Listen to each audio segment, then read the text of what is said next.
welcome back. If this is your first time, I'm Reese. Welcome to my little studio. So I really feel strongly about all creative people, whether you consider yourself an artist or not, having a creative place to play and to experiment and to grow. A place where you don't feel judged. And now for me, that's often a sketchbook, as you may know if you've seen some of my other videos. But it doesn't always have to be. The one thing I do like about sketchbooks, it's kind of nice to be able to track your progression over a period of time. And that goes for even the bad work, because you never really know what might inspire you later on. But I feel like also if you really feel badly about something, if you really hate something in your sketchbook, every time you see it, you can always paint over it, tear a page out, or you can just paste over it, which actually is my favorite thing if I really feel like I have to do something with it. So I feel like there's lots of options that are available to you and still staying inside a sketchbook. Now, if that's not you, if you really hate that, I have a solution today that you might like. So I want you to hang out with me today to the end, and I'm going to share that with you, my little secret, because I have gone back and forth over time what I prefer. Right now it's sketchbooks, and I have a large variety. Some sketchbooks I like for it to have a better look, like when I was working on my sketchbook challenge. If you saw any of those videos, if not, you can go back and see them. I did want them to have a bit of a continuity, or I was striving for that. Now that was a goal I just placed on myself, but that's fine. You can do whatever you choose to do in your sketchbook because it's yours. It's your place that you never have to share with anybody, or you could share with a limited number of people. So if you want to do a sketchbook challenge, because I have had some people ask me this question about doing a sketchbook challenge and feeling like they just can't either do it or they're not motivated. I feel like one solution is having a really small sketchbook. You can either put together a small backpack that you can keep right beside the couch with some basic materials in it. It doesn't have to be much. You could even just have a pencil and a sketchbook in there.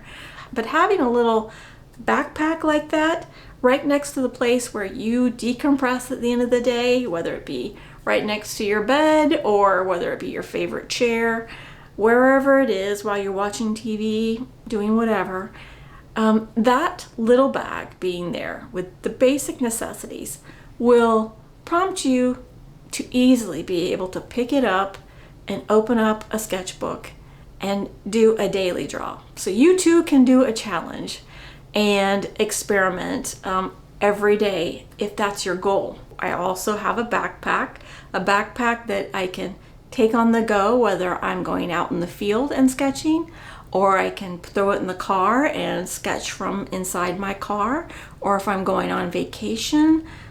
But sometimes I will use the backpack to also just put it right beside my chair, and I will use it as an easy way to just pick up some basic materials and sketch whenever I want. So I highly recommend that as a solution if that's something that you're trying to do, this a goal that you have. But today I want to share with you some of the places where I like to play and experiment and some of the things that I have got going on.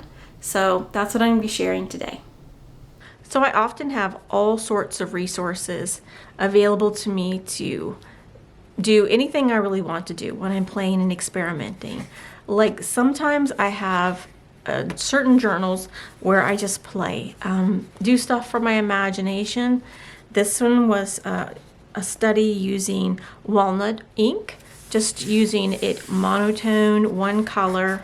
But sometimes I'm doing my more detailed studies of leaves and things in there, but still playing. And even this one, you see how I made the leaf look like it's basically leaking, and because I just was trying to play and see what it would look like. And sometimes I'm doing master studies like this one and Tom Thompson. Both of these are Tom Thompson. These are some studies I pulled from my own sketchbooks out in nature. And again, I was just experimenting, trying to see how some different media would work. And I was just doodling here. And then I did this landscape. I found this place in Korea online on Google Maps, and I just tried to do a study of it. And I kind of like the way that ended up looking. And here I just did a quick pencil sketch of it. And then these were also some resources that I had where I was just playing, and I wasn't really sure about how to make this look like, and I'm not even sure if to you it will look like. It's really a stack of logs that is next to this old cabin out in the woods. Then I also did some splatter effects just to give it some depth and interest. And I was just playing. And this was just a sketch that I had done out in nature, and then I actually reproduced it again in this particular book, but it still looks very like a quick sketch. And here's a page where I did not like my results on the page. And what I did was I took something that was in another book, or I think it might have been on a loose piece of paper, and I glued it in here because I did like this one a lot, this study that I had done of these two pine trees. And then sometimes I just shove stuff inside my sketchbook, like this particular piece of work where I had gotten some pastels and I was playing with how to make pastels work, because I really do not know that much about pastels, or I haven't played with them as much as I should, and it's just something I have on my list of things to do. And then I have some books. Some things are very new, and sometimes there's just not that much stuff in there, but I will use it as a place to swatch. Like these are some of the Caran d'Ache pencils that I had, and I compared it. I went through my collection of Prismacolor and just sketched all the different colors that I have that's in my little container. So not a whole lot in there just yet, but again, just a place to play. This little book is it's just a paper book. It's made by Moleskine. It's very lightweight. It's not for mixed media, but what I do is I just use it as a place to play. And this image is upside down, but I was just playing around with imagery and overlapping media and that sort of thing, and sketching out some notes in both English and Korean, and then again playing with just water. Even though this paper in this sketchbook is not meant for water, I still applied water just to play. And then I was also doing some more playing around with the Caran d'Ache pencils that I have, the luminance pencils, and just playing with a little landscape from my imagination. And then this was like another just pencil sketch from Google Maps, and I made this up from my imagination. So I was just playing. And it doesn't have to look like anything when you play. This past week, I was involved in watching a lot of documentaries about T.E. Lawrence, or you might know him as Lawrence of Arabia, if you know who that is. It's a very famous film about Lawrence of Arabia. But I found out that he had a copy of this statue in his home, and it's a statue called Hypnos that I believe it's in the British Museum. He loved archaeology, so he was drawn to it, and I thought it was just a really interesting image when I saw it. So I looked around on Google and found other images of it, and I did a snapshot of it and just started to play with it. I was a little confused why she had this one wing on the side of her head. It's a statue, and the reason why is because the one on the other side is technically broken. And I did take some liberties with this image, and I was playing with it for quite a while, but it was just play. Again, just experimenting. I didn't even know like what this would look like. I was just playing with making some interesting edges and smoothing things out and just playing with my values. So, and then I also took this to a workshop or a class that I took recently, and I just sketched some of my coworkers when they weren't looking. So, not always recommended. You don't want to get yourself in trouble. But, and then if you saw my sketchbook challenge, you might have seen this book. This was a drawing that I did for my imagination. Just doodles and ideas. Here was something I had done someplace else and I pasted it in and I tried playing with it again on the go. And I just actually used some pen and ink on that as well.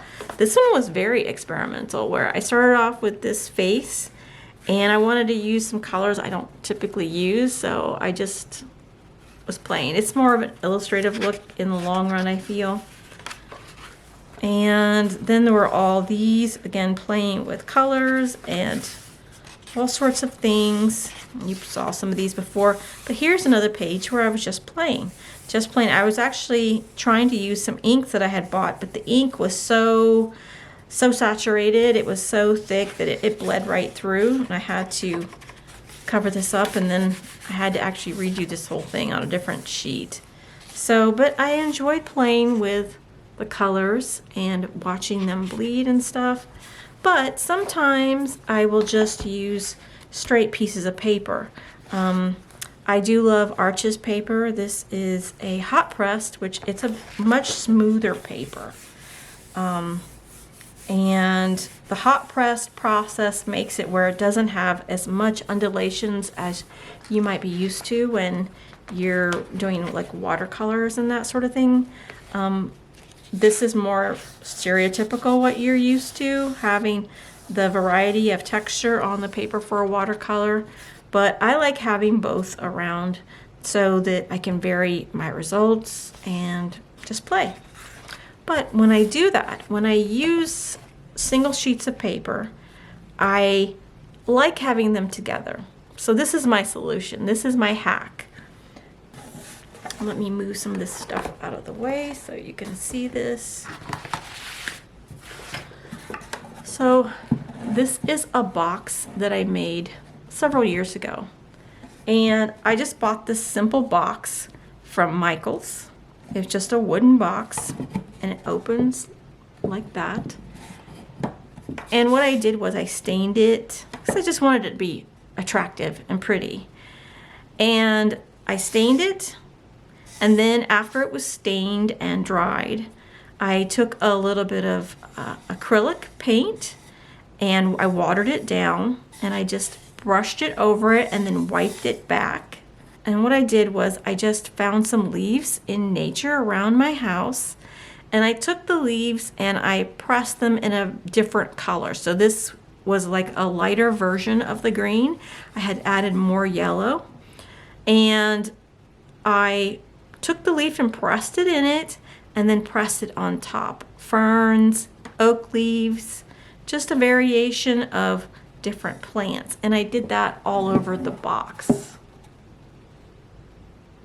But what I do is I put my loose artwork in here. I painted the whole thing. You see inside it's this pretty, it's like a combination of orange and yellow. So I can't even remember, I couldn't even tell you what actually I used, what colors I used, because this is probably 15 years ago. But I keep a variation of papers in here, but this is just like a sample. You saw possibly last week's video. This little piece of paper fits right in here. So it's nice if you want to just experiment, and you could even cut a whole series of paper the exact same size and put it into a box. It doesn't even have to be a fancy wooden box like this. This was something I chose to do because I wanted to be creative and solid. But they have lots of beautiful boxes that are pre-decorated, that are cardboard that you could do, or you could buy a cardboard box and decorate it yourself as well. But this was just my solution. And what I do also is I have a ribbon that's underneath it because I can easily lift them up on the fly. I'm not saying this is the best solution in the world, but this is my solution. And And I like it because I can easily just pull up whatever I have and get out all the stacks of papers that I might have in here. And I have a variety. I have a variety of things that I've pulled out of sketchbooks that I no longer wanted or needed. Sometimes it's just doodles and notes and things, and old drawings that I've done that I've just thrown in here. And I just keep them in this box together, but at least they're together. It's not a sketchbook, and if you don't want anybody ever knowing something has been created, you don't have to put it in your box. So that's a solution I have, and I think it's a pretty solution. It's decorative enough where you enjoy keeping it around. So that's my solution for that. So that wraps up this week's video. I hope you found something inspiring or something helpful from today's video. If you did, please make sure you hit the like button, subscribe, ring the bell for future notifications of upcoming videos, and also leave me a comment or drop me an emoji to let me know that you are here with me till the end, or if you just have a question even. But other than that, I will catch you next time. Alright guys, I will see you then. I hope you have a beautiful, blessed, and creative week ahead. I'm wishing you all well. Alright, I'll see you next time. Bye. 안녕.